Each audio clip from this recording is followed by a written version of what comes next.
Bonsoir à tous et à toutes. Donc, voici que nous pouvons enfin enregistrer ce moment, ce topo qui est lié au qu'est-ce que le mystère. Alors, je fais juste une petite vérification encore. Voilà. Et donc, nous invoquons le Saint-Esprit pour qu'il nous guide dans, je dirais, mieux accueillir cette réflexion sur le mystère en Église. Viens Saint-Esprit, viens ouvrir nos cœurs dans la foi, la charité et l'espérance, à découvrir ce que le Père nous a révélé en son Fils Jésus. Jésus nous a révélé que Dieu est son Père, c'est ce que nous allons découvrir. Viens Esprit Saint nous guider sur ce chemin. Jésus, toi qui as promis d'envoyer l'Esprit à ceux qui te prient, ô Dieu, pour porter au monde ton feu, voici l'offrande de nos vies. Voilà donc le thème sur le mystère. Alors ce mot nous renvoie dans la pensée française à mystérieux, quelque chose qui n'est pas connaissable. Une jeune de la confirmation me disait notamment ceci, c'était samedi dernier lors de la préparation à ce sacrement. Dans la pensée chrétienne, ce mot de mystère veut dire autre chose, et je dirais même le contraire, révélation. C'est-à-dire ce que Dieu révèle à l'homme et qui devient connaissance ou connaissable par le fait qu'il le révèle à l'homme. Alors, dans un premier temps, nous regarderons le mystère sur le plan de la raison humaine. Peut-elle par elle-même accéder au mystère de Dieu? Et puis la révélation de Dieu dans l'Ancienne Alliance et dans la Nouvelle Alliance avec la venue de Jésus-Christ. Croire en Dieu n'est pas une évidence pour tout le monde. Cependant, l'homme peut se faire une idée de Dieu. Sa raison est capable de rechercher la vérité sur lui. Dieu nous a donné cette capacité par notre esprit de concevoir au-delà de la réalité des choses et des hommes l'existence d'un être infini et absolu. De tout temps, des hommes ont recherché leur Créateur. Cette recherche humaine est dépassée par la révélation divine. Dieu se révèle bien plus grand et autrement que ce que l'homme peut concevoir dans son esprit.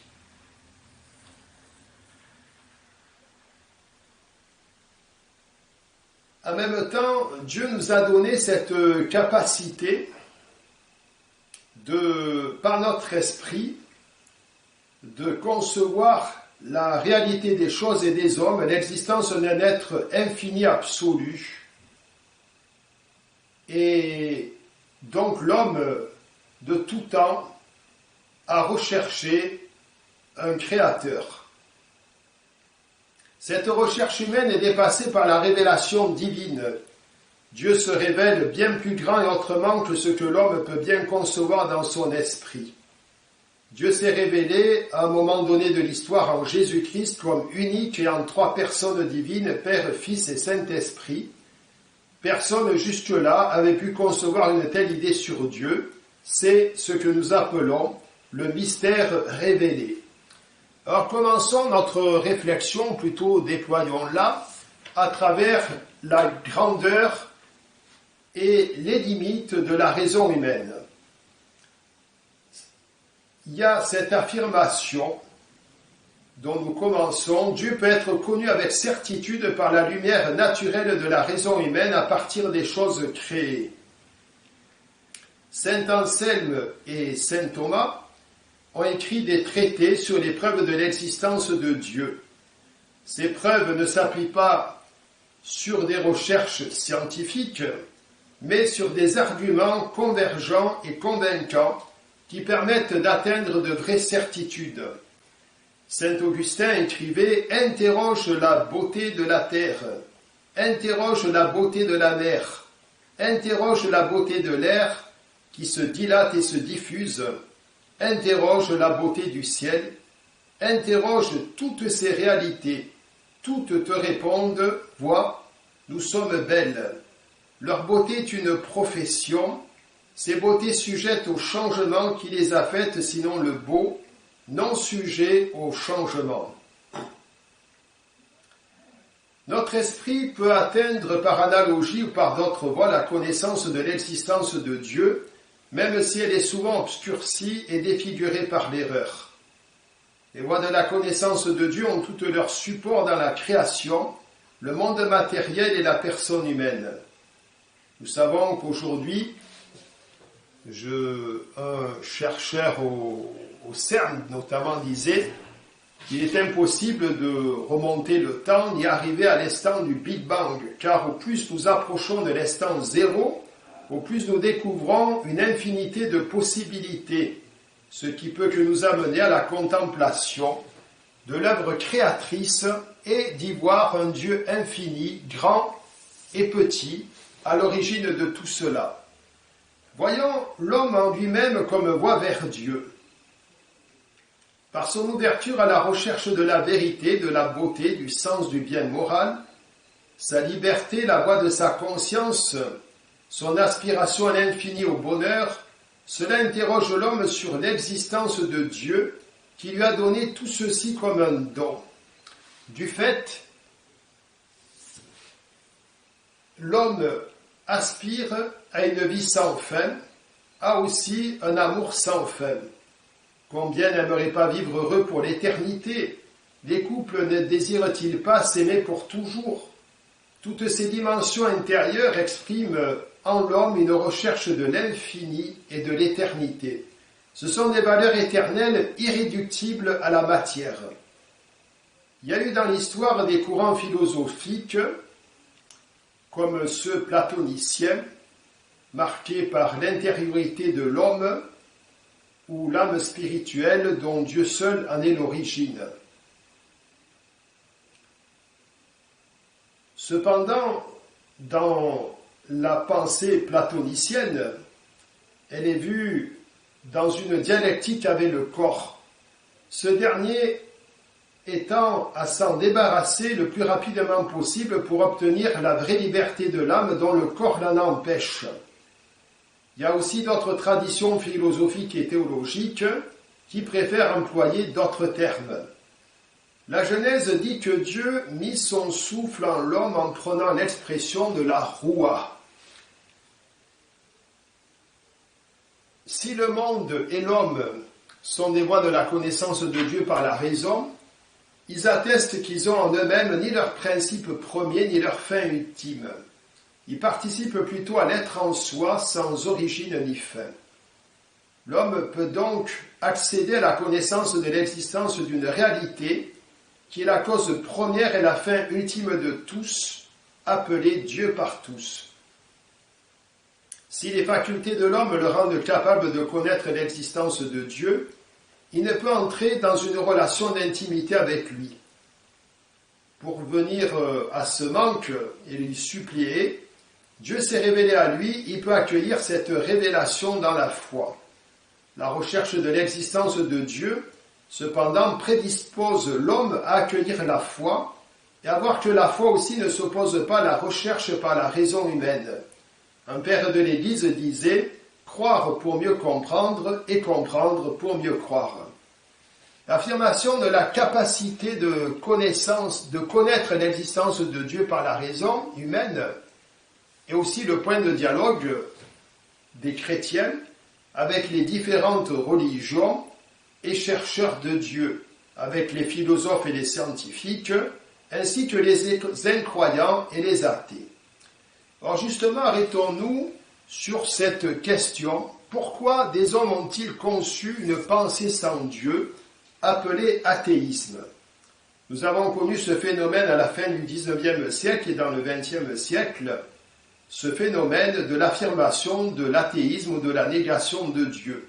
Il était lié à l'émergence du primat de la raison, où l'homme pensait tout découvrir par elle et finalement se passer de Dieu. C'est ce que nous appelons à cette époque le rationalisme qui conduisait à l'athéisme. Beaucoup d'hommes et de femmes n'ont pas perçu ou même rejeté dans cette pensée cette importance du rapport intime et vital de l'union de l'homme à Dieu.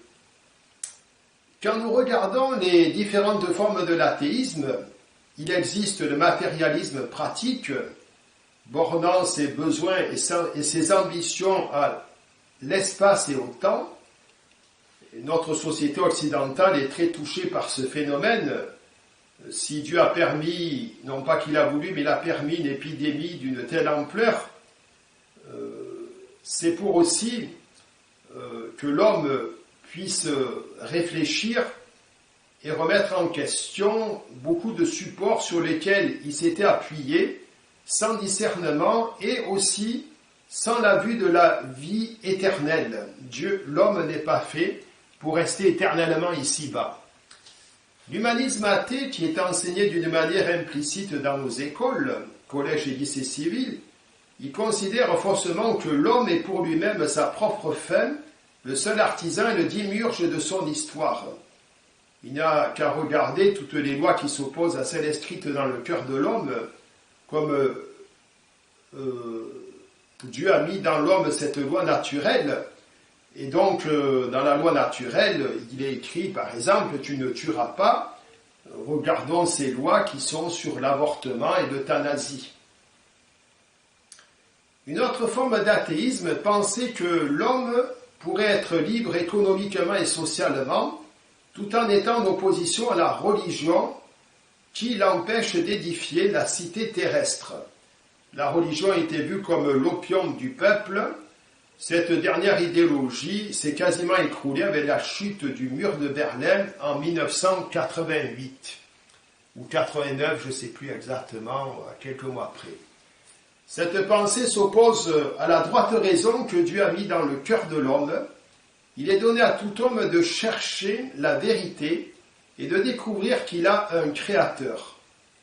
L'athéisme a son terreau, il faut le dire aussi, dans le christianisme, à cause de croyants qui ont eu de la négligence dans l'éducation de la foi, par exemple les baptisés sans éducation chrétienne et n'approfondissant pas leur foi, par aussi des représentations trompeuses de la doctrine, le contre-témoignage de la vie religieuse des baptisés, morale et sociale aussi. Ils ont plus voilé l'authentique visage de Dieu que de l'avoir mis en lumière. Mais la racine la plus fréquente de l'athéisme est celle du refus de toute dépendance à l'égard de Dieu. Le diable, pour le citer, par des raisonnements trompeurs et des images fausses, montre Dieu comme quelqu'un qui alénie, alors qu'en fait c'est lui qui agit ainsi sur l'homme. Dieu vient libérer l'homme et lui donne toute sa dignité. Le reniement de Dieu dans l'homme amène l'homme à se déshumaniser. Nous avons vu ça à travers les témoignages des horreurs qui ont été commises en Europe de l'Est sous l'argument qu'il fallait détruire la religion qui empêchait l'homme de s'épanouir et de se développer. En détruisant la religion, en fait, il se détruisait ce qu'il y a de plus profond dans l'homme, sa dignité, sa capacité d'être en relation avec Dieu. Lié à l'athéisme pratique, il existe l'agnosticisme. Cette théorie se refuse de nier Dieu. Il reconnaît l'existence d'un être transcendant qui ne peut se révéler à l'homme et dont personne ne saurait rien dire.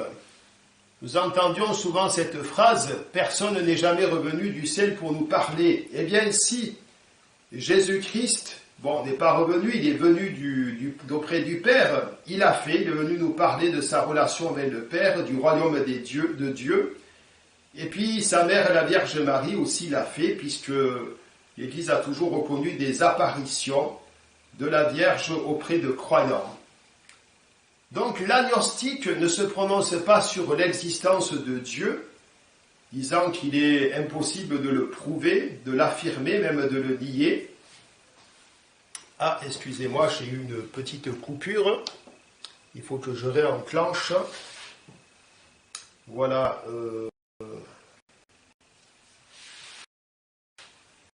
Hop, ça va revenir.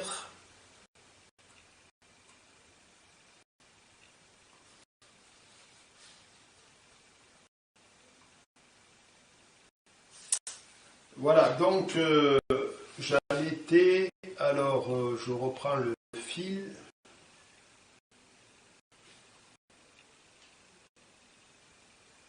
Oui, donc l'agnostique ne se prononce pas sur l'existence de Dieu, disant qu'il est impossible de le prouver, de l'affirmer et de même de le nier.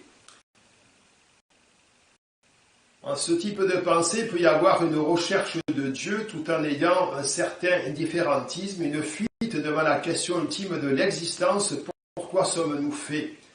Cela n'exprime-t-il pas une certaine paresse à rechercher la vérité et ce qui est bon? Notre langage et notre connaissance sur Dieu restent limités.